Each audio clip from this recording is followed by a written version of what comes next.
Viewers, आज की ये video FGEI cantt and garrison के उन तलबा के लिए है जो मुख्तलिफ़ कॉलेजेस में 11वीं या 12वीं BA BSc AD ADS MA MSc या BS प्रोग्राम के स्टूडेंट्स हैं।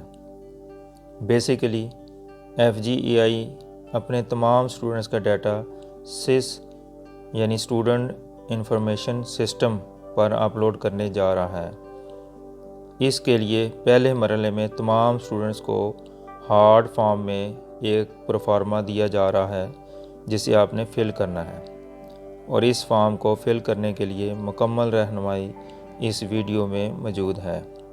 आप ख़ुद भी इसे एंड तक गौर से देखें और अपने दोस्तों को भी शेयर करें ताकि फॉर्म फिल करने में आप सबको रहनुमाई हासिल हो सके। इस प्रोसेस का दूसरा मरहले में टीचर्स ने स्टूडेंट्स की तरफ से दिया गया डाटा सिस पर अपलोड करना है। टीचर से भी इल्तमास है कि इस वीडियो को कॉलेज के तमाम फैकल्टी मेंबर्स और मुख्तलिफ स्टूडेंट्स व्हाट्सएप ग्रुप में शेयर कर दें ताकि तलबा और टीचर्स दोनों ही मुस्तफ़ीद हो सकें। अब मैं आपको फॉर्म के स्ट्रक्चर के बारे में बताता हूँ। बेसिकली ये फॉर्म तमाम स्टूडेंट्स के लिए सेम ही है, बस हर क्लास के लिए फॉर्म का टाइटल और आखिर में ऑफिस यूज़ वाला पोर्शन थोड़ा सा डिफरेंट है। इसलिए फ़ॉर्म लेते वक्त अपनी क्लास का फॉर्म लें। ये फ़ॉर्म हासिल करने के लिए डिस्क्रिप्शन में मौजूद लिंक को क्लिक करके डाउनलोड कर सकते हैं। इसके अलावा अपने मुतल्लिका कॉलेज या अपने इलाके के मुख्तलिफ कॉपी की शॉप्स पर अवेलेबल है। फॉर्म का पहला पोर्शन तमाम क्लासेस के लिए सेम है, इसलिए तमाम स्टूडेंट इसे गौर से सुनें और अपना फॉर्म फिल करें। आखिरी पोर्शन ऑफिस यूज़ वाला हिस्सा सब क्लासेस के लिए डिफरेंट है, जो कि वीडियो के आखिर में अलग-अलग एक्सप्लेन करूँगा। फॉर्म के राइट साइड पर फ़ोटोग्राफ लगानी है। इसका साइज़ 1x1 होना चाहिए और ब्लू बैकग्राउंड और यूनिफॉर्म में ये तस्वीर आपने बना के इस पर पेस्ट करनी है। यहाँ स्टूडेंट को ये भी बताता चलूँ कि ये फ़ोटोग्राफ बाद में 30 KB से कम साइज़ में शॉर्ट फॉर्म की सूरत में भी कॉलेज में देनी है। इसलिए तमाम स्टूडेंट्स पहले ही USB में फॉर्म के साथ टीचर को ये प्रोवाइड कर दें। अब हम देखते हैं कि इसको फिल कैसे करना है। स्टूडेंट बायोडाटा में सबसे पहले आपने नाम लिखना है, कैपिटल लेटर्स में पूरा नाम लिख दें आप।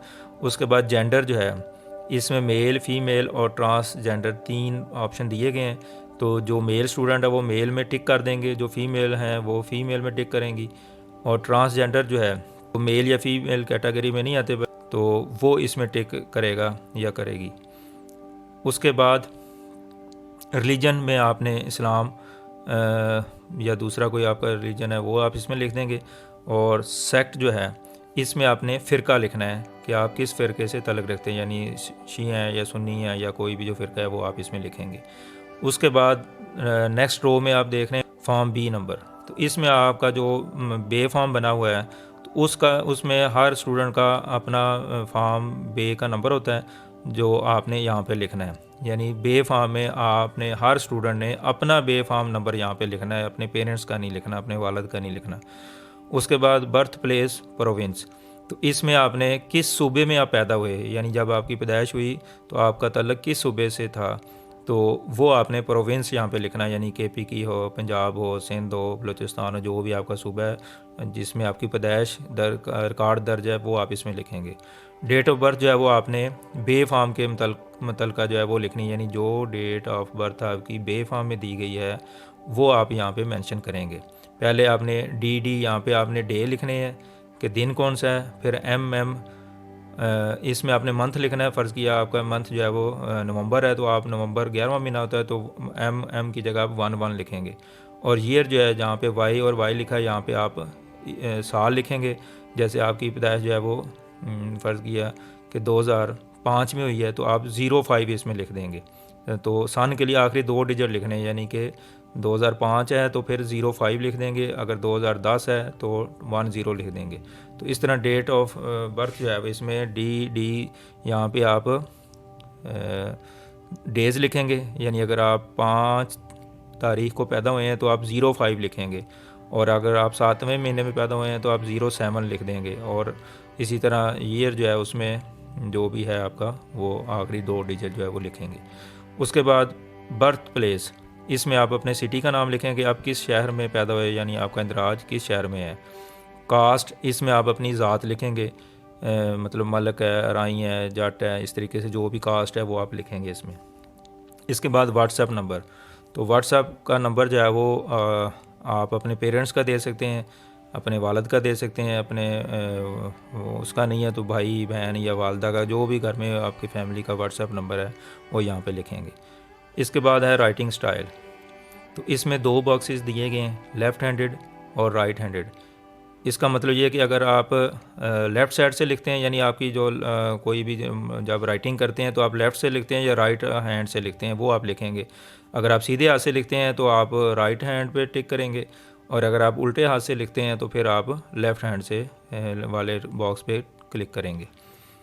नेक्स्ट जो है वो है डिसेबिलिटी स्टेटस इफ़ एनी, यानी माजूरी।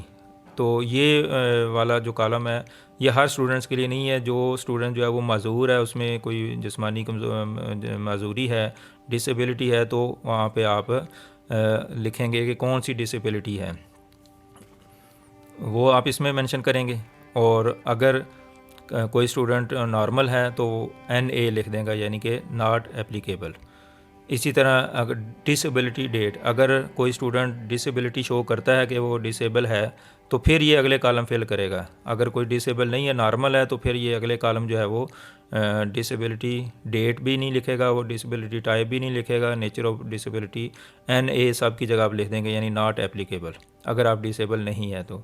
अगर आप डिसेबल है तो फिर आप सारी ये कॉलम फिल करेंगे। डिसेबिलिटी डेट लिखेंगे कि ये जो मजूरी आप में मौजूद है आपकी जिस्मानी तौर पर, वो किस डेट को आप मजूरी आपके लाहक हुई थी, तो वो डेट लिखेंगे।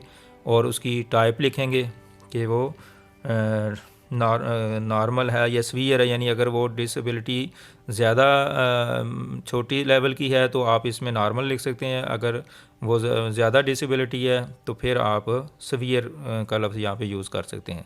इसी तरह नेचर ऑफ डिसेबिलिटी, तो वैसे तो जो डिसेबल है ज़ाहिर मेडिकली आपको आपको ट्रीटमेंट भी हो रहा होगा, आपके डॉक्टर से भी आपका सलाह मशवरा होगा, तो ये चीज़ें आप अपने डॉक्टर से पूछ के भी लिख सकते हैं कि क्या यहाँ पे लिखा जा सकता है।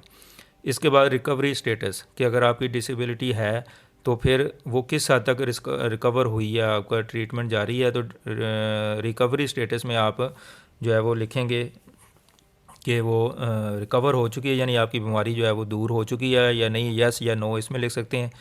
इसके बाद हाइट जो है वो आपने अपने खड़े होकर अपनी पैमाइश, अपने कद जो है वो आपने यहाँ पे लिखना है कि कितने सेंटीमीटर में कितना है, तो वो आप पैमाइश कर लें किसी इंची टेप से, तो वो आप सेंटीमीटर में यहाँ पे लिख देंगे। इसी तरह वेट जो है वो आपने किलोग्राम में लिखना है, तो वेट अपना करवा लें, तो वो आप इसमें लिखेंगे। और बेल्ट जो है, बेल्ट का मतलब होता है जिसामत, तो इसमें आपने लिखना है कि आप जिस्मानी तौर पर कैसे हैं, यानी स्मार्ट हैं, स्लिम हैं, हेल्दी हैं, नॉर्मल हैं, तो उस हिसाब से कोई भी वर्ड जो है वो यहाँ पे लिखा जा सकता है। इसके बाद एलर्जीज़ इफ़ एनी, अगर आपको किसी किस्म की एलर्जी है जैसे डस्ट एलर्जी होती है या पोलन एलर्जी होती है, तो अगर है तो वो आप यस लिख देंगे, अगर नहीं है तो आप नो लिख देंगे। उसके बाद ब्लड ग्रुप, तो इसमें ब्लड ग्रुप आपको पता होना चाहिए, अगर नहीं है तो आप किसी मेडिकल लेबॉर्ट्री से इसको चेक करवा लें अपने ब्लड को, तो वो यहाँ पे लिखेंगे। अगर आपका A पॉजिटिव है तो A पॉजिटिव वाले बॉक्स में को फिल करेंगे, A नेगेटिव है तो A नेगेटिव वाले कॉलम जो दूसरा है उसको क्लिक कर देंगे। इसी तरह B positive, B negative, AB positive, AB negative, O positive, O negative, तो जो जिस कैटेगरी का भी आपका ब्लड ग्रुप है उस बॉक्स को आप क्लिक कर देंगे और बाकी खाली छोड़ देंगे। इसके बाद डिज़ीज़ इफ़ एनी, यानी अगर आपको कोई ख़ास बीमारी है जो परमानेंट है तो वो आप यहाँ पे लिख सकते हैं, अगर नहीं है कोई बीमारी नहीं है तो आप NA लिख दें, यानी नॉट एप्लीकेबल, NA बड़ा। इसी तरह सिवियरिटी ऑफ डिज़ीज़, कि आपको डिज़ीज़ अगर है तो किस किस्म की। अगर तो आपने यस लिखा है तो फिर आप डिज़ीज़ बताएंगे कि वो सीवियर है या नॉर्मल है, यानी बाद बीमारियाँ मामूली नौयत की होती हैं लेकिन परमानेंट होती हैं, और बाद बीमारियाँ जो है वो बाद डिजीज़ जो है वो ज़्यादा मतलब उसकी शिद्दत ज़्यादा होती है, तो फिर आप उसमें सीवियर या नॉर्मल का लफ्ज़ जो है वो यूज़ कर सकते हैं।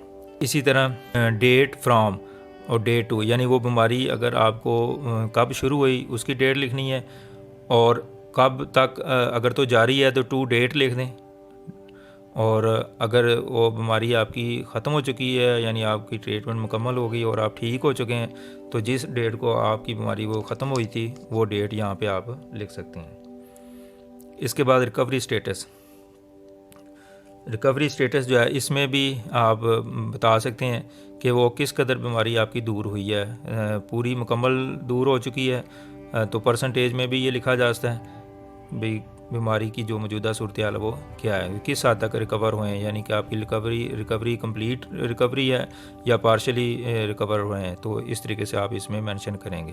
वैक्सीनेशन, तो इस बीमारी के इलाज के लिए जो वैक्सीनेशन आपको दी गई है तो बेहतर ये कि ये कॉलम जो है डिज़ीज़ के बारे में और डिसेबिलिटी के बारे में, जो स्टूडेंट तो नॉर्मल है तो ज़ाहिर उनको तो ये कॉलम फिल करने की ज़रूरत ही नहीं है, और जिन स्टूडेंट्स को कोई ना कोई मसला है, वो डिसेबल हैं या वो कोई डिज़ीज़ परमानेंट डिज़ीज़ पे मुब्तला हैं, तो ज़ाहिर है वो अपने डॉक्टर के मशवरे से उनको इन्फॉर्मेशन मौजूद है उनके पास, तो वो इसके मुताबिक ये कॉलम जो है वो फिल करेंगे।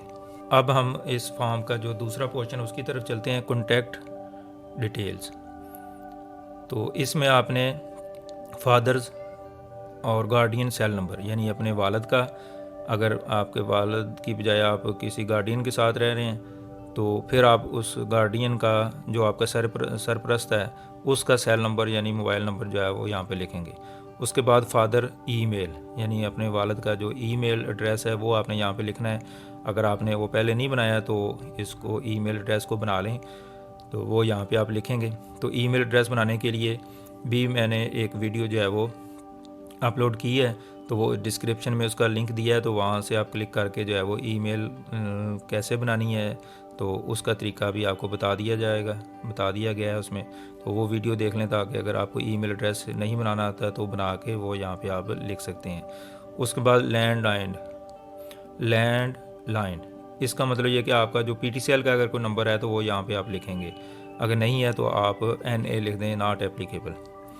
उसके बाद मदर सेल नंबर, इसमें अपनी वालदा का आप मोबाइल नंबर लिखेंगे, अगर उनका कोई पर्सनल नंबर नहीं है तो घर में जो नंबर यूज़ होता है वो आप यहाँ पे लिख सकते हैं। इसके बाद मदर ईमेल, तो इसी तरह मदर ईमेल जो है वो भी आपने लिखनी है। तो यकीनी तौर पर बहुत सारे बच्चे ऐसे हैं जिनके फादर या मदर की ईमेल एड्रेस नहीं बना होगा, तो वो नए सिरे से इसको बना सकते हैं। तो डिस्क्रिप्शन में इसका लिंक दिया गया कि आपने ईमेल एड्रेस कैसे बनाना है, तो उसको देख के आप ईमेल एड्रेस बना दें और यहाँ पर लिख लें। उसके बाद प्रेजेंट एड्रेस, यानी जो मौजूदा आपका पता है वो लिख दें, ये तो ईजी सी बात है। उसके बाद प्रोविंस सूबा लिख दें, डिस्ट्रिक्ट लिख दें और सिटी आप लिख दें, तो ये एड्रेस आपका मुकम्मल हो जाएगा। तो ये थी आपकी कॉन्टैक्ट डिटेल। इसके बाद इसी हिस्से में एक चीज़ और मौजूद है, परमानेंट एड्रेस। परमानेंट एड्रेस आपने लिख देना है, जो आपका मुस्तकिल पता है वो लिखेंगे आप इसमें। और इसके अंदर जो लास्ट कॉलम है वो है इंटरनेट कनेक्टिविटी प्लेटफॉर्म, कि आप घर में कौन सी डिवाइस यूज़ करते हैं इंटरनेट से कनेक्ट होने के लिए, यानी सेल फ़ोन यूज़ करते हैं या टैबलेट यूज़ करते हैं या लैपटॉप यूज़ करते हैं या डेस्कटॉप मतलब PC यानी पर्सनल कंप्यूटर, जो आपका कंप्यूटर सिस्टम होता है वो यूज़ करते हैं, या इनमें से कोई भी नहीं करते। तो घर में आपको जो भी फैसिलिटी हासिल है, जो भी अगर एक है तो किसी एक को टिक कर दें, अगर एक से ज़्यादा चीज़ें यूज़ करते हैं तो उन सब को टिक कर दें आप। नेक्स्ट जो है वो है फैमिली डिटेल। अब इस हिस्से में आपकी फैमिली के बारे में कुछ इन्फॉर्मेशन रिक्वायर्ड है, तो उसमें सबसे पहले फादर्स नेम, ये कैपिटल लेटर में आपने लिखना है। फिर फादर स्टेटस यानी वालिद का स्टेटस के बारे में आपने लिखना है कि अलाइव या डेड, यानी वालिद आपका अगर ज़िंदा है तो अलाइव को टिक करेंगे, और अगर उनकी डेथ हो चुकी है तो डेड को क्लिक करेंगे, टिक कर देंगे इसमें। तो आगे फादर CNI नंबर, तो यहाँ पे अपने वालिद का शनाख्ती कार्ड का नंबर आपने लिखना है, जो कंप्यूटराइज शनाख्ती कार्ड है। लेकिन बाज़ स्टूडेंट्स के वालिदैन बहुत पहले अगर फ़ौत हो गए तो शनाख्ती कार्ड नंबर नहीं है, तो अगर वो डेड में इसको टिक किया है तो फिर शनाख्ती कार्ड का नंबर अगर नहीं है तो आप इसको NA लिख दें, नॉट एप्लीकेबल। इसके बाद फादर ऑक्यूपेशन, इसमें आपने अगर आपके वालिद ज़िंदा हैं तो फिर आपने अगर कोई जॉब करते हैं तो वो आपने बताना है कि वो कौन से डिपार्टमेंट से तल्लुक़ रखते हैं, वो लिखेंगे। यानी ऑक्यूपेशन में जैसे अगर किसी का वालिद फॉर एग्ज़ाम्पल टीचर है तो वहाँ पे आप जो है वो फादर्स ऑक्यूपेशन में क्या लिखेंगे, टीचर या टीचिंग प्रोफेशन। उसके बाद डेजिग्नेशन, कि जिस डिपार्टमेंट में वो काम करते हैं तो उसमें उनका रैंक क्या है, उनकी डेजिग्नेशन है, वो लिख देंगे। लेकिन अगर आपके वालिद की डेथ हो चुकी है तो फिर ये कॉलम आप खाली भी छोड़ सकते हैं, NA लिख के आप इसको छोड़ दें। इस तरह मंथली इनकम, ये भी उसी सूरत में होगी जब आपके वालिद जो है वो लाइव पे टिक किया यानी ज़िंदा है तो फिर उनकी मंथली इनकम जो है वो यहाँ पे लिखेंगे, और अगर डेथ हो चुकी है तो फिर ये चीज़ें आप खाली छोड़ दें। उसके बाद फादर ऑफिस एड्रेस, ये भी उसी सूरत में है कि अगर आपका वालिद जो है वो ज़िंदा है और वो अभी काम कर रहा है तो वो ऑफिस का एड्रेस इसमें आ जाएगा। प्रोविंस सूबा लिखेंगे, फिर सिटी अपना लिखते हैं, और कंट्री पाकिस्तान में ज़ाहिर आप सारे मौजूद हैं तो वो इसमें लिख देंगे। इसके बाद फ़ोन नंबर जो है वो आपने लिखना है, अपने वालिद का फ़ोन नंबर यहाँ पे लिख दें।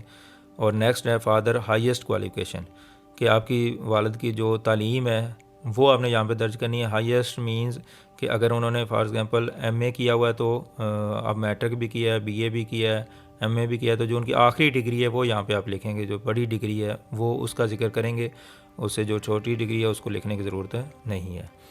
तो अगर किसी के वालिद ने मैट्रिक किया हुआ उसके आगे बाद नहीं पढ़ा तो ज़ाहिर है वो मैट्रिक ही लिखेगा। उसके बाद है next column father domicile city, कि आपके वालिद का जो डोमिसाइल है वो किस शहर का है तो वो यहाँ पे लिखेंगे आप। और डोमिसाइल प्रोविंस, आप जो सिटी है उसमें सूबा कौन सा है, प्रोविंस कौन सा है। पंजाब है तो पंजाब लिखेंगे, अगर सिंध है तो सिंध लिखेंगे। इसी तरह जो भी सूबा जो आपके वालिद के लिहाज से, उसके डोमिसाइल के लिहाज से वो यहाँ पे मेंशन करेंगे आप। नेक्स्ट जो इन्फॉर्मेशन है वो आपकी मदर के बारे में है, तो मदर्स नेम कैपिटल लेटर में आप पूरा लिखेंगे। फिर मदर स्टेटस है, अलाइव है, तो अगर मतलब ज़िंदा है तो अलाइव वाले में उसको क्लिक करेंगे। अगर उनकी डेथ हो चुकी है तो डेड वाले में आप इसको टिक करेंगे। और डाइवोर्स का मतलब ये है कि तलाक़ याफ्ता, कि शादी के बाद अगर उनको तलाक़ हो चुकी है तो वो आप इसमें जो है वो टिक करेंगे। इसके बाद मदर CNI नंबर, तो वालिद ऊपर वालिद का शनाख्ती कार्ड नंबर लिखना है, इधर आपने मदर का शनाख्ती कार्ड नंबर लिखना है। अगर मौजूद है तो लिख दें, अगर उनकी डेथ हुई और शनाख्ती कार्ड का नंबर नहीं है तो NA नॉट एप्लीकेबल भी आप लिख सकते हैं। इसी तरह मदर्स ऑक्यूपेशन, तो इसमें आपने वालदा के बारे में बताना है कि अगर वो कोई जॉब करती हैं तो वो किस डिपार्टमेंट से तल्लुक़ है वो लिख दें। अगर वो जॉब नहीं करती तो फिर आप हाउस वाइफ जो है वो लिख सकते हैं, यानी घरेलू औरत, तो हाउस वाइफ आप यहाँ पे लिख सकते हैं। डेजिग्नेशन भी उसी ज़रूरत में होगा अगर कोई वो जॉब करती हैं। अगर डेजिग्नेशन घर में ही मौजूद हैं और कोई जॉब नहीं करती तो डेजिग्नेशन में भी आप इसको खाली छोड़ देंगे, NA लिख दें, नॉट एप्लीकेबल। इसी तरह मंथली इनकम, अगर वो कोई जॉब कर रही हैं, उनकी कोई इनकम है तो वो यहाँ पे आप मेंशन कर सकते हैं। अगर आपके वालिद की खुदा न खास्ता डेथ हो चुकी है तो फिर वालिद की अगर पेंशन मिल रही है तो वो वालदा की इनकम में आप लिख सकते हैं। इसके बाद मदर ऑफिस एड्रेस, ये भी उसी सूरत में होगा जब वो जॉब करती हैं। तो अगर जॉब करती हैं तो उनके ऑफिस का एड्रेस लिखना है आपने, यहाँ पे प्रोविंस लिखना है, सिटी लिखना है और कंट्री लिखना है। और अगर वो जॉब नहीं करती तो ये कॉलम खाली छोड़ दें, या इनकी जगह NA यानी नॉट एप्लीकेबल जो है वो लिखेंगे आप। उसके बाद वालदा का फ़ोन नंबर आप इसमें लिखेंगे, जो भी घर में मौजूद है वो नंबर यहाँ पे लिख दें। और मदर्स हाईएस्ट क्वालिफ़िकेशन, तो आपकी वालदा की जो हाईएस्ट क्वालिफ़िकेशन है, मतलब उन्होंने अगर मिडिल पास किया हुआ है तो मिडिल लिख देंगे, मैट्रिक पास किया है तो मैट्रिक लिख देंगे, BA MFA जो उनकी हाईएस्ट डिग्री है वो लिखनी है आपने, आखिरी डिग्री जो है। उसके बाद नंबर ऑफ़ ब्रदर्स, जो स्टूडेंट ये फॉर्म फिल कर रहा है तो उसने अपने भाइयों की तादाद यहाँ पे लिखनी है कि आपके टोटल कितने भाई हैं आपके, वो आप लिखेंगे। नंबर ऑफ़ सिस्टर्स, कि आपकी बहनें कितनी हैं वो आपने लिखनी है। नेक्स्ट पोर्शन की तरफ चलते हैं, गार्डियन डिटेल। तो गार्डियन डिटेल जो है, अगर आपके पेरेंट्स की डेथ हो चुकी है तो आपका जो सरपरस्त है तो उसका नाम क्या है वो आप यहाँ पे लिखेंगे। तो वालदा है तो वो लिखा जा सकता है, अगर कोई अंकल हैं, चाचा हैं, मामू हैं, जो भी गार्डियन है आपके, वो उसका पूरा नाम कैपिटल लेटर्स में लिखेंगे। और CNIC नंबर उन्हीं का लिखेंगे जो आपका गार्डियन है, और रिलेशन लिखेंगे कि आपका उनके साथ क्या ताल्लुक़ है। यानी जो भी गार्डियन आपने लिखना है तो आपका उस गार्डियन के साथ क्या ताल्लुक़ है, भांजा है, भतीजा है, इस तरीके से आप इसमें मेंशन करेंगे। या अगर वालदा है तो बेटा बेटी आप लिख सकते हैं इसमें। नेक्स्ट जो पोर्शन है इसमें पिक एंड ड्रॉप। बहुत सारे स्टूडेंट जो है वो स्कूल आते हुए मुख्तलिफ ट्रांसपोर्ट जो है वो यूज़ करते हैं। तो जो भी आप ट्रांसपोर्ट यूज़ करते हैं उसको आपने मेंशन करना है। यानी अगर आप पब्लिक ट्रांसपोर्ट यानी किसी बस वगैरह पे आप आते हैं स्कूल, तो आप पब्लिक ट्रांसपोर्ट को टिक करेंगे। अगर आपके पेरेंट्स आपको स्कूल छोड़ के जाते हैं तो पेरेंट्स वाले कॉलम में टिक करेंगे। अगर स्कूल वैन, यानी बहुत सारे स्कूल की अपनी वैन या बस होती है, अगर आप उस पे आते हैं तो फिर स्कूल वैन पे आप टिक करेंगे। अगर आप साइकिल पे आते हैं तो साइकिल को क्लिक करेंगे, अगर मोटरसाइकिल पे आते हैं तो मोटरसाइकिल को क्लिक करेंगे। इसके अलावा जो लास्ट है इसमें हायर लिखा है, तो यानी अगर कोई चीज़ आपने हायर की हुई है, कोई ट्रांसपोर्ट, फॉर एग्ज़ाम्पल कोई रिक्शा वगैरह या कोई टैक्सी वगैरह आपने हायर की हुई है जिस पे आप स्कूल आते जाते हैं, तो उसको क्लिक करेंगे आप। तो इनमें से जो भी आप ट्रांसपोर्ट का जो मींस यूज़ करते हैं कि जिस तरीके से आप स्कूल आते हैं उसको आप टिक करेंगे यहाँ पे। अच्छा, इसके एंड में आप लिखा हुआ ड्राइवर्स नेम इफ़ हायर्ड, कि अगर आपने कोई प्राइवेट गाड़ी हायर की हुई है, रिक्शा है, वैन है, इस तरीके से, तो फिर आप उस ड्राइवर का नाम भी लिखेंगे। और अगर आप ये प्राइवेट गाड़ी हायर नहीं की हुई तो फिर आप नॉट एप्लीकेबल लिख दें, यहाँ पे इसको NA लिख दें इस कॉलम में। इसके बाद ड्राइवर CNI नंबर, अगर आप प्राइवेट वैन या रिक्शा वगैरह यूज़ करते हैं तो फिर आप ड्राइवर का शनाख्ती कार्ड का नंबर भी यहाँ पे दर्ज करेंगे उससे लेके। व्हीकल नंबर यानी उसकी गाड़ी का नंबर भी लिखेंगे आप। तो गाड़ी का नंबर जो है वो फ़र्ज़ किया OKE 4835, इस तरीके से, यानी जो पहले इंग्लिश वाले डिजिट उसमें अल्फ़ाबेट्स है वो भी लिखेंगे और जो नंबर्स होते हैं वो भी लिखेंगे, जैसे गाड़ी का पूरा नंबर होता है। ड्राइवर कॉन्टैक्ट नंबर, तो ड्राइवर का आपने मोबाइल नंबर यहाँ पे लिखना है। तो ये चीज़ें आपने इस तरीके से फिल करनी है। इसके बाद अगला जो पोर्शन है वो है स्पोर्ट्स के, खेल के लिहाज से खेल के मैदान में आपका क्या जो है वो इंटरेस्ट है उसके बारे में। तो गेम इंटरेस्टेड, कि आप किस गेम में इंटरेस्टेड हैं, यानी अगर आप जिस गेम को आप शौक़ से खेलते हैं, जैसे क्रिकेट है, फुटबॉल है, हॉकी है, बैडमिंटन है, जो भी गेम में आप इंटरेस्टेड है वो आप उस गेम का नाम यहाँ पे लिखेंगे।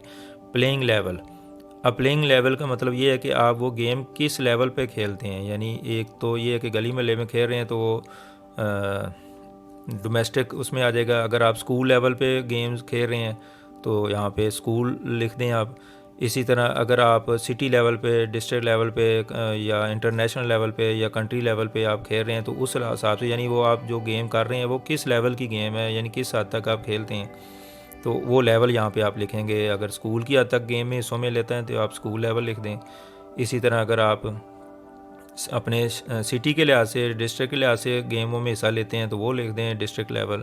अगर आप इंटरनेशनल कंट्री वाइज आप मुल्क की लेवल के लिहाज से आप खेल रहे हैं तो आप इधर कंट्री लेवल लिख सकते हैं। इसके बाद है एक्सपर्टीज़ लेवल, कि आपकी जो महारत है उस खेल में वो किस लेवल की है। बिगनर, यानी अगर तो आप बहुत, जो भी फ़र्ज़ की आपने क्रिकेट लिखा है तो आप अभी आप उसमें बिल्कुल एक इब्तिदा में है कि अभी सीख रहे हैं, तो आप बिगनर पे उसको क्लिक करेंगे। और मॉडरेट का मतलब कि आप दरमियाने लेवल की वो गेम करते हैं तो मॉडरेट पे कर दें, और अगर बिल्कुल आप एक्सपर्ट हैं उस गेम में तो आप एक्सपर्ट को जो है वो क्लिक कर दें यहाँ पे। नेक्स्ट जो है वो पोर्शन है स्किल। इसमें मुख्तलिफ स्किल जो है जो आप में मौजूद हैं उसके लिहाज से इसको फिल करेंगे आप। तो स्किल टाइप में करिकुलर, पहली है करिकुलर, कि आप एकेडमिक के लिहाज से यानी सिर्फ पढ़ाई के लिहाज से हैं तो इसमें क्लिक कर देंगे। बाद स्टूडेंट जो है वो मतलब करिकुलर लेवल पे बहुत अच्छा जो है वो खेल कर अपना पढ़ रहे होते हैं, तो उस लिहाज से आप इसमें जो सिर्फ स्टूडेंट पढ़ने के लिहाज से मतलब एक्टिव है वो यहाँ पे करिकुलर पे टिक करेंगे। लेकिन पढ़ाई के लिहाज साथ साथ अगर आप दूसरी चीज़ों में भी हिस्सा ले रहे हैं, एक्स्ट्रा करिकुलर, जैसे नात खानी है, स्पीच है, और ड्राइंग है। इस तरीके से मुख्तलिफ़ चीज़ों में आप हिस्सा लेते हैं तो आप इसको क्लिक कर देंगे। इसी तरह अगर आपके अंदर कोई हॉबी मौजूद है कि आप किसी चीज़ का स्पेशल शौक़ रखते हैं, बुक रीडिंग है, इस तरीके से गार्डनिंग है, तो हॉबी में आप वो लिख सकते हैं। और स्पेशल टैलेंट यानी इनके अलावा अगर आपके अंदर कोई ख़ास टैलेंट मौजूद है तो वो आप इसमें जो है वो लिख सकते हैं। यानी स्पेशल टैलेंट में आप ड्राइंग आपकी बहुत अच्छी है, वो लिख सकते हैं, या कोई और आपकी स्किल मौजूद है, कैलीग्राफी आपकी बहुत अच्छी है तो वो आप इसमें लिख सकते हैं। अगर एक से ज़्यादा हैं तो एक से ज़्यादा भी आप टिक कर सकते हैं।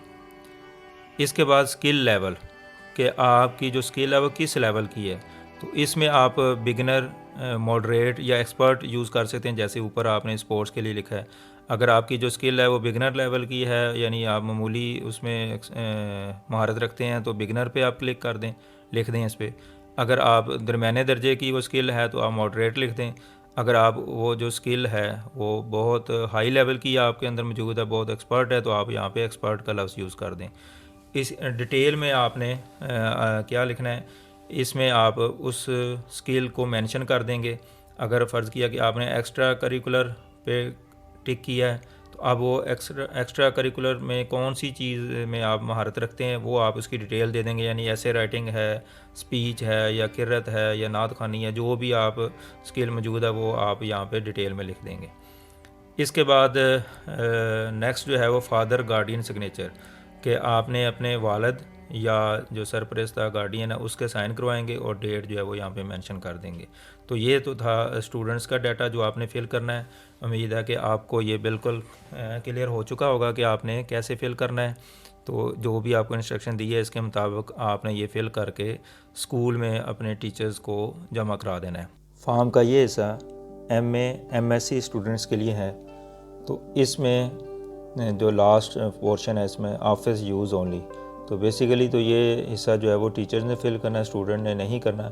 लेकिन इसमें कुछ इन्फॉर्मेशन ऐसी है जो स्टूडेंट अगर लेड पेंसिल से यहाँ पे ख़ुद से फ़िल कर दें तो टीचर्स के लिए ज़रा आसानी होगी। तो तमाम स्टूडेंट से इल्तमास है कि वो ये हिस्सा लेड पेंसिल से फ़िल करके जो है वो अपने मुतल्लिका टीचर्स को जो है वो जमा करा दें। तो इसमें एडमिशन नंबर अगर आपको पता है तो वो इसमें लिख दें, नहीं तो टीचर इसको फ़िल करेंगे। एडमिशन डेट, ये सेक्शन आपका जो भी क्लास में सेक्शन A to Z जो है इसमें वो आप लिख दें। क्लास का जो रोल नंबर है वो आप इसमें लिख देंगे। इसके बाद मंथली फ़ी जो है आपकी अगर आपको एग्जैक्ट पता है तो वो इसमें लिख दें। सब्जेक्ट जो है वो भी आप लिखेंगे कि MA MSc में आप कौन से सब्जेक्ट में जो है वो ये डिग्री जो है वो हासिल कर रहे हैं, तो सब्जेक्ट का नाम लिखेंगे। इसके अलावा यूनिवर्सिटी नेम लिखेंगे कि आपकी ये डिग्री जो है वो किस यूनिवर्सिटी से एफिलेटेड है, तो ये यहाँ पे आप लिखेंगे। इसके बाद यूनिवर्सिटी रजिस्ट्रेशन नंबर वो भी यकीनन आपके पास होगा, तो यहाँ पे वो भी आप लेड पेंसिल से फिल कर दें। हाउस, जैसे कि FGI सिस्टम में मुख्तलिफ हाउसेस जो है वो बनाए गए हैं, जैसे सर सैयद लियाकत हाउस और जिना हाउस, तो जो भी हाउस जो है वो आपको मेंशन किया गया है, आपको बताया गया, वो यहाँ पे आप लिखेंगे। और इसके बाद BA BSc आपने किस यूनिवर्सिटी से किया वो भी आप यहाँ पे लिखेंगे। इसके बाद BA BSc टोटल मार्क्स कि आपके जो डिग्री के टोटल मार्क्स है वो कितने हैं। और अगला जो पोर्शन है BA BSc मार्क ऑब्टेन्ड कि कितने मार्क्स आपने BA BSc में हासिल किए वो लिखेंगे। और पासिंग ईयर कौन सा है कि किस सन में आपने ये BA या BSc की डिग्री जो है वो हासिल की वो यहाँ पे लिखेंगे। इसके बाद प्रीवियस इंस्टीट्यूशन कि आपकी जो पिछली डिग्री है वो कहाँ से आपने हासिल की। FGI तो इसको क्लिक कर देंगे, अगर नॉन FGI तो इसको क्लिक कर देंगे। तो प्रीवियस इंस्टीट्यूशन नेम, जिस इदारे में पहले आप पढ़ते रहें वो यहाँ पे आप इसको दर्ज करेंगे। टीचर SID या सिग्नेचर या डेट ये टीचर आपके खुद फिल करेंगे। तो बेसिकली ये जितने कॉलम मैंने अभी एक्सप्लेन किए हैं तो ये फिल तो टीचर ने करने हैं, लेकिन उसमें कुछ चीज़ें ऐसी हैं जो आप प्रोवाइड कर सकते हैं, तो लेड पेंसिल से लिख दें ताकि टीचर्स को आपका डाटा फिल करने में आसानी हो। अब फॉर्म का ये हिस्सा सेकंड पोर्शन जो है वो 11वीं या 12वीं के जो स्टूडेंट हैं उनके लिए हैं, तो थोड़ा सा इसको मैं एक्सप्लेन कर दूं। कुछ चीज़ें तो जो मैंने ऊपर बयान की हैं MA MSc के लिए तो वही यहाँ पे भी हैं, लेकिन कुछ चीज़ें डिफरेंट भी हैं। तो इसमें एडमिशन नंबर अगर आपको पता है तो वो लिखेंगे। ऑफिस यूज़ ओनली जो है ना, ये पोर्शन मैं अभी एक्सप्लेन कर रहा हूँ। 11वीं और 12वीं जमात के स्टूडेंट्स के लिए। तो इसके बाद एडमिशन डेट आपकी कौन सी है कॉलेज में वो आप लिखेंगे, किस क्लास में आपका एडमिशन हुआ है वो लिखेंगे, और आपका सेक्शन कौन सा है, A to Z जो सेक्शन है वो आप लिखेंगे। इसके बाद नेक्स्ट जो कॉलम है इसमें अपना रोल नंबर बयान करेंगे आप, और मंथली फ़ीस कितनी है आपकी वो यहाँ पे दर्ज करेंगे, और फ़ी आईडी अगर आप बैंक में फ़ीस जमा कराते हैं तो यहाँ पे फ़ी आईडी होगी, वरना इसको खाली छोड़ दें। तो ये पोर्शन जो है वो बेसिकली टीचर्स ने फिल करना है, लेकिन आप लेड पेंसिल से इसको स्टूडेंट भी फिल करके दे सकते हैं ताकि टीचर्स के लिए जो है वो आसानी हो। इसके बाद नेक्स्ट जो है वो ग्रुप है, तो इसमें इंजीनियरिंग, मेडिकल, जनरल साइंस, इसके अलावा ICS और आर्ट्स, जिस फील्ड में भी आप स्टडीज़ कर रहे हैं तो वो उसको आप टिक कर देंगे। इसके बाद कैटेगरी, इसमें आर्मी पर्सन है, डिफेंस पेड, FGI, POF, वापडा, यानी जो जिस कैटेगरी से भी आपका ताल्लुक़ है वो यहाँ पे आप उस कॉलम को, उस बॉक्स को टिक करेंगे। इसके बाद SSC बोर्ड, यानी आपने मैट्रिक किस बोर्ड से किया तो उस बोर्ड का नाम लिखेंगे यहाँ पे। इसके बाद SSC टोटल मार्क्स, कि मैट्रिक में आपके टोटल मार्क्स कितने थे, और फिर SSC मार्क ऑब्टेन्ड, कि आपने कितने नंबर हासिल किए वो यहाँ पे लिखेंगे। इसके बाद नेक्स्ट जो है वो SSC रोल नंबर, कि मैट्रिक का जो आपका रोल नंबर है वो यहाँ पे मेंशन करेंगे, और पासिंग ईयर कि किस सन में आपने मैट्रिक किया तो वो आप इसमें लिखेंगे। इसके अलावा हाउस, जैसा कि मुख्तलिफ़ कॉलेजेस में स्टूडेंट्स के हवाले से हाउसेस जो है वो बनाए गए हैं, तो इसमें Jinnah house, Liaquat house, sir Syed house, जो भी हाउस है आपका वो यहाँ पे आप मेंशन करेंगे। नेक्स्ट जो है वो प्रीवियस इंस्टीट्यूशन, FGI और नॉन FGI, अगर आपका पिछला इंस्टीट्यूशन जो है वो FGI है तो इसको क्लिक करेंगे, और अगर आप नॉन FGI से हैं तो फिर आप दूसरे बॉक्स को टिक करेंगे। प्रीवियस इंस्टीट्यूशन नेम, तो जिस भी इदारे से आप पहले पढ़ते आए हैं वो यहाँ पे उसका नाम लिखेंगे। तो ये आप स्टूडेंट ने जो चीज़ें इसमें से फ़िल कर सकते हैं वो फ़िल कर दें, और बाकी आपके टीचर्स इसको फ़िल भी करेंगे और वेरीफाई भी करेंगे। तो लेड पेंसिल से आपने ये पोर्शन जो है वो फ़िल कर देना है। प्रोग्राम का ये वाला पोर्शन जो है, सेकंड पोर्शन ऑफिस यूज़ वाला, ये BS प्रोग्राम के जो स्टूडेंट्स हैं उनके लिए है। तो इसमें एडमिशन नंबर आपने फ़िल करना है। इसके अलावा एडमिशन डेट, जिस डेट को आपने कॉलेज में एडमिशन लिया वो इसमें लिखेंगे, और क्लास लिखेंगे, और सेक्शन जो है आपका A to Z जो भी है वो यहाँ पे मेंशन करेंगे। इसके अलावा रोल नंबर आपने लिखना है, मंथली फ़ी आपने इसमें लिखनी है, और BS सब्जेक्ट, यानी आपका BS में किस सब्जेक्ट में आप BS कर रहे हैं वो यहाँ पे आप मेंशन करेंगे। इसके बाद HSSC बोर्ड, यानी आपने 11वीं या 12वीं क्लास का जो बोर्ड का एग्ज़ाम दिया है वो किस बोर्ड से दिया है वो यहाँ पे मेंशन करेंगे, बोर्ड का नाम लिखेंगे। इसके बाद HSSC टोटल मार्क्स, कि आपके 11वीं या 12वीं क्लास में कितने मार्क्स थे टोटल वो आप इसमें लिखेंगे, और HSSC मार्क्स ऑब्टेन्ड, आपने हासिल करदा अपने नंबर लिखेंगे, और उसके बाद HSSC रोल नंबर अपना लिखेंगे, और पासिंग ईयर लिखेंगे कि आपने फ़र्स्ट ईयर या सेकंड ईयर का एग्ज़ाम जो है वो किस सन में पास किया। इसके बाद प्रीवियस इंस्टीट्यूशन में FGI में हैं तो ये लिखेंगे, अगर आप किसी FGEI के अलावा किसी इदारे से पढ़ के आए हैं तो फिर आप नॉन FGEI को जो है वो टिक करेंगे। इसके बाद प्रीवियस इंस्टीट्यूशन नेम, तो पिछले इदारे का अपना नाम पूरा इसमें लिखेंगे। यूनिवर्सिटी नेम, जिस यूनिवर्सिटी से वो इदारा एफिलेटेड था उस यूनिवर्सिटी का नाम लिखेंगे, और यूनिवर्सिटी रजिस्ट्रेशन नंबर जो आपको अलाट कर दी गई है थी पहले वो इसमें मेंशन करेंगे। हाउस आपका जो भी है, जिना हाउस, इलामा इकबाल हाउस, इसके अलावा सर सैयद हाउस, तो जो भी हाउस आपका कॉलेज में अलाट किया गया है उसका नाम लिखेंगे। तो ये कॉलम आपने सब जो है वो लेड पेंसिल से फिल करने हैं। तो जो चीज़ें आपके इल्म में नहीं है वो टीचर्स जो है इसको खुद से फिल कर देंगे। अब इस फॉर्म का जो दूसरा पोर्शन है ऑफिस यूज़ वाला, ये BA BSc या एसोसिएट डिग्री यानी AD या ADS के जो स्टूडेंट्स हैं वो इसको फिल करेंगे। तो इसमें एडमिशन नंबर और आपने लिखना है अगर आपके इल्म में है। एडमिशन डेट जो है वो आपने मेंशन करनी है कि किस डेट को आपका कॉलेज में एडमिशन हुआ। इसके अलावा आपका सेक्शन कौन सा है, use A to Z number जो है वो आप इसमें यूज़ कर सकते हैं। इसके बाद रोल नंबर आपने यहाँ पे लिखना है, मंथली फ़ी आपने लिखनी है, और ग्रुप जो है वो साइंस और आर्ट्स, जो भी है, अगर साइंस है तो साइंस को टिक कर देंगे, और अगर आर्ट्स है तो आर्ट्स को जो है वो टिक कर देंगे। इसके साथ आपने अपने जो मेजर सब्जेक्ट्स हैं वो यहाँ पे आपने लिखने हैं। इसके बाद नेक्स्ट जो है वो यूनिवर्सिटी रजिस्ट्रेशन नंबर जो आपको अलॉट किया गया है वो यहाँ पे आप मेंशन करेंगे। यूनिवर्सिटी नेम जो है वो आप इसमें लिखेंगे। हाउस जो है वो Jinnah house, sir Syed house, Liaquat house जो भी है वो यहाँ पे आप मेंशन करेंगे। उसके बाद HSSC टोटल मार्क्स के 11वीं या 12वीं क्लास में 12वीं क्लास में जो आपके टोटल मार्क्स है वो आप यहाँ पे मेंशन करेंगे। और उसके बाद HSSC मार्क्स ऑब्टेन जो आपने हासिल किए नंबर हैं वो यहाँ पे शो करेंगे। पासिंग ईयर आपने लिखना है इंटरमीडिएट का, और HSSC बोर्ड के किस बोर्ड से आपने 12वीं क्लास का एग्ज़ाम पास किया हुआ है वो यहाँ पे लिखेंगे। इसके बाद प्रीवियस इंस्टीट्यूशन, अगर FGEI से है तो आप इसको टिक करेंगे, अगर नॉन FGEI है तो दूसरे बॉक्स को टिक करेंगे। इसके बाद प्रीवियस इंस्टीट्यूशन नेम आप इसमें मेंशन करेंगे। तो ये चीज़ें जो है वो आपने लेड पेंसिल से आपने फिल कर देनी है खुद से, ताकि आपके टीचर्स को जो वो आसानी हो आपका डाटा यहाँ पे फिल करने में या वेरीफाई करने में। तो बेसिकली जो ये ऑफिस यूज़ वाला ये टीचर्स ने फिल करना है, लेकिन स्टूडेंट्स इसमें बहुत सारी चीज़ें ऐसी हैं जो स्टूडेंट जो है वो यहाँ पे लिख सकते हैं। वो चीज़ें आप लेड पेंसिल से लिखते हैं ताकि आप टीचर्स को फैसिलिटेट कर सकें कि वो आपका डाटा जो है वो आसानी से यहाँ पे फीड कर सकें।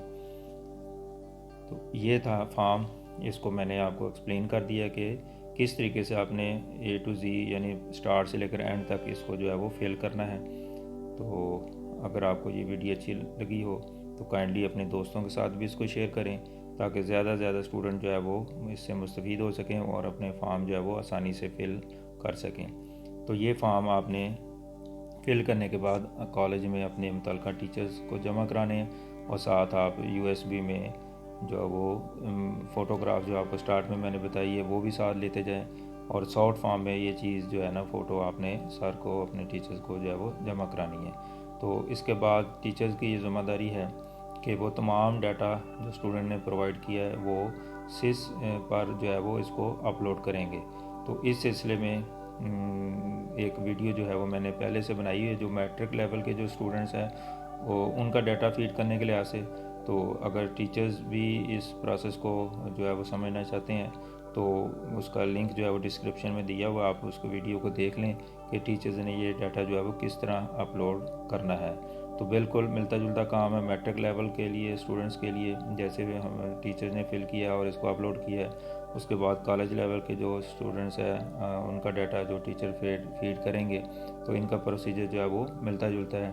तो इसका लिंक डिस्क्रिप्शन में दिया हुआ है, तो टीचर उस वीडियो को देख के जो है वो इस प्रोसीजर को अडॉप्ट करते हुए ईज़िली जो है वो स्टूडेंट्स का डाटा अपलोड कर सकेंगे। तो उम्मीद करता हूँ कि आपको आज की वीडियो पसंद आई होगी, तो इसको शेयर करें और दूसरे दोस्त भी इससे फ़ायदा उठा सकेंगे। तो आखिर में आपसे इजाज़त चाहूँगा। अल्लाह हाफिज़।